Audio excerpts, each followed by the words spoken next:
আমাদের যে কোয়ালিটি এবং ক্যাপাসিটি নিয়ে অনেক প্রশ্ন উঠেছে, অনেক জায়গায় হয়তো আমরা হতাশ, কিন্তু সুযোগও রয়েছে। আমাদের এই শিক্ষার মূল কাঁচামাল তো হচ্ছে আমাদের ছাত্ররা, আর আমরা হলাম শেফ, আমরা যারা শিক্ষা দিচ্ছি। একদিক থেকে হয়তো আমরা বলতে পারি যে আমাদের কাছে যারা আসছে সেখানেও কোয়ালিটির প্রশ্ন রয়েছে, কিন্তু এটাও ঠিক আমাদের এদেশে প্রচুর ছাত্র বিদেশে যে ভালো রেজাল্ট করছে। তো তাহলে এখানে সবাই খারাপ হয়ে গেছে এরকম নয়। আবার আমাদের যে সমস্যাটা আজকে আলোচিত হয়েছে, সকল বিশ্ববিদ্যালয়ে শিক্ষক নিয়োগে মানকে ফলো করা, এটা দীর্ঘ সময় ধরে সম্ভব হয়নি, এটা বড় সময় ধরে সম্ভব হয়নি। এটাকে আমরা উত্তরণ করতে হলে আগামীতে শুধু আমাদের কমিটমেন্টই না, রাজনৈতিক পলিটিক্যাল কমিটমেন্টও প্রয়োজন। যদি বিশ্ববিদ্যালয়ে একটা বিভাগ খোলা হয় যে ভাইস চ্যান্সেলর আত্মীয়কে চাকরি দেওয়ার জন্য, অথবা 40 নম্বরে আছে আপনার সিরিয়ালে পুরো লাস্ট রেজাল্টে, তাকেই যদি চাকরি দেওয়া হয়, তাহলে ওই বিশ্ববিদ্যালয়ের উন্নতি কী হবে? আমার কাছে মনে হচ্ছে যে অনেক শর্ত আলোচনা করার প্রয়োজন নাই। শুধু যদি আমাদের শিক্ষক নিয়োগকে গুণগতভাবে ধরে রাখা যায়, এই শিক্ষকরাই বিশ্ববিদ্যালয়ের আগামী দিনের পরিকল্পনা করতে পারে বলে আমার কাছে মনে হয়। আমি জানি আরও অনেক কথা আলোচনা হবে, গবেষণার ফান্ড নাই এটা আলোচনা হবে, আমাদের বিদেশে ট্রেনিং নেওয়ার সুযোগ নাই সেটার আলোচনা হবে। কিন্তু আমি বলবো যে একটা যদি বলেন সিঙ্গেল ইস্যু, এই জায়গাটা যদি কারেকশন করা যায়, শুধু মেডিকেল বিশ্ববিদ্যালয় নয়, সকল জায়গায় আমরা এই শিক্ষকরাই বিশ্ববিদ্যালয়কে এগিয়ে নিয়ে যাবে। আমাদের আলোচনার বিষয় ছিল গুণগত মান, গবেষণা, উদ্ভাবন এবং র্যাঙ্কিং। এটা নিয়ে তো আমাদেরকে গণ আকাঙ্ক্ষার বিপরীতে প্রায়ই দাঁড়িয়ে যেতে হয়, অথবা জনগণ আমাদেরকে প্রশ্নের মুখে দাঁড় করায়। কিছুদিন পরপরই যখন র্যাঙ্কিং ডিক্লারেশন করে, তখন আমরা কোথায় এসে দাঁড়িয়েছি।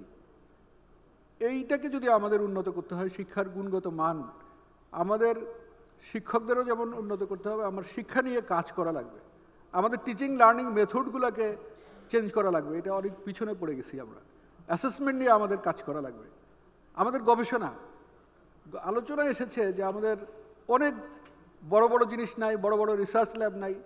বাংলাদেশের মতো জায়গায় গবেষণা করতে যেয়ে, আমি নিজে গবেষণা করতে যেয়ে দেখেছি আমাদের দেশের জন্য গবেষণার মাত্রা অনেক বড়। অনেক জায়গায় আমরা কাজ করি নাই, আমাদের দেশের পরিসংখ্যানই তো নাই। এটার জন্য যে অনেক বড় বড় গবেষণা করতে হবে, বড় ল্যাব লাগবে, অনেক বেশি ইনভেস্টমেন্ট লাগবে, আমার কাছে সেটা মনে হয় না। বরং দেশের কি প্রয়োজন এই জায়গাটাই তো কাজ করা দরকার। আমি যদি আমার মেডিকেল সায়েন্সের কথা বলি, বাংলাদেশের গবেষণায় স্কুপাসের স্ট্যাটিস্টিক্স অনুযায়ী 14 থেকে 16% গবেষণা মেডিকেল সায়েন্স থেকে হয়।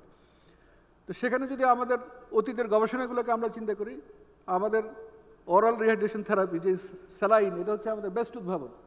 অথচ এটা কি খুব বেশি ইনভেস্টমেন্ট লেগেছে? খুব বেশি ইনভেস্টমেন্ট তো লাগে নাই।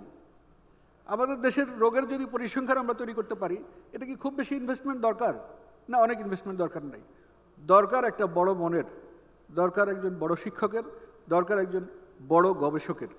হ্যাঁ, এটার জন্য আমরা যেটি করা দরকার, আমাদের দেশের শিক্ষকরা কি হচ্ছে, আমি দেখেছি এই দেশ থেকে হতাশ হয়ে বিদেশে চলে গেছেন। আমার সাথে কাজ করতেন একজন ডাক্তার, সে এখানে অ্যাসিস্ট্যান্ট প্রফেসর হতে পারে নাই, তাকে মালয়েশিয়া অ্যাসিস্ট্যান্ট প্রফেসর করে নিয়ে গেছে। কয়েকদিন পরে দেখেছি সে ইউকেতে চাকরি করছে, ইউকেতে রেজিস্ট্রার হিসাবে চাকরি করছে।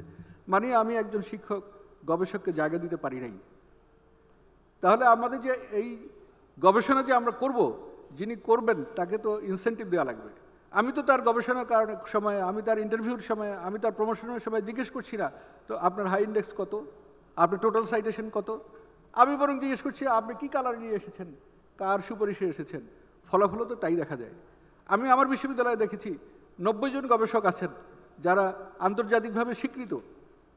এই গবেষকদের নিয়ে তো কোনোদিন আমরা কোনো অনুষ্ঠান করি নাই, কিন্তু আমরা তো পিঠে উৎসব করি, আমরা বিভিন্ন উৎসব করি। তো গবেষকদেরকে আমাদেরকে এনকারেজ করা প্রয়োজন, তাহলে আমরা এই জায়গাটিকে উত্তরিত হতে পারবো।